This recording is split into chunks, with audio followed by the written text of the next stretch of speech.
Интернет булактарындагы маанилүү болгон сайт кабар түрмөгүн баштайбыз. Аны тааныштырып Абдумалик Базарбаев. Кутмандуу кечиңиздер менен.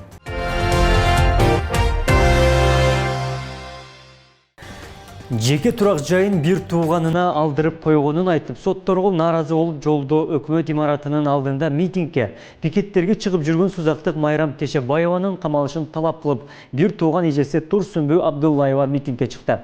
71 жаштагы карыянын плакаттарды илип жолго чыгуусуна бир тууганынын буга чейинки жасаган аракеттери себеп болгондугун айтат.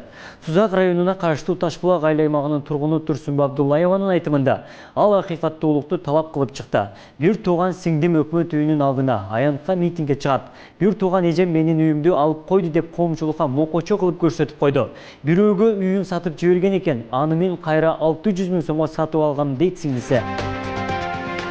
Өзгөчө кырдаалдар министрлигинин Ош шаарында каналдан адамдын сөөгү табылганын кабарлады. Маалыматка ылайык кечээ 14 июнда Ош шаарындагы Кайырма каналынын адамдын сөөгү табылган.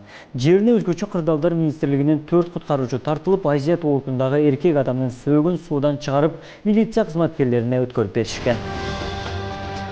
6 июнь күнү Ош шаарында 17 жаштагы баланы сабап травматикалык курал менен атканга шектелип 3 адам кармалды. Ош шаарынын 2004 жылы туулган тургуну белгисиз 4 адам тарабынан сабалып жаракат алган.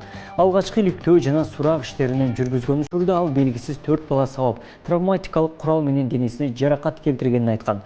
Бул кылмышка шектүү катары Ош облусунун 19-16 жаштагы тургундары кармалды. 2 шектүүнүн баш коргоо чарасы каралып, 2 айга камакка алынды. 2 шектүүнүн жаш курагы эске алынып, үй камагына чыккан. Азыркы учурда тергөө аракеттери жүрүп жатат.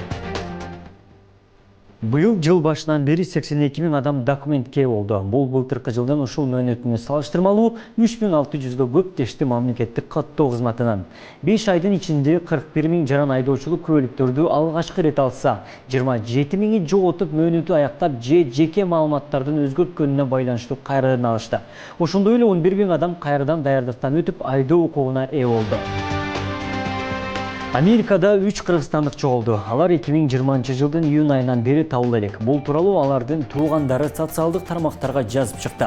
Алардын айтымында 42 жаштагы Насипа Дүйшөнова, анын 10 жаштагы кызы Ализа Дүйшөнова жана 81 жаштагы апасы Токтосия Курманбекова дайынсыз болуп жаткан. Кыргызстандын элчилиги жана АКШдагы укук коргоо органдары аларды таба алышкан жок. Интернет желесинен алынган сайт кабардын топтомун жыйынтыктайбыз. Эсиңиздерге сала кетсек, жогорудагы айтылган маалыматтар Ош ТВнын көз карашын толук чагылдырбайт.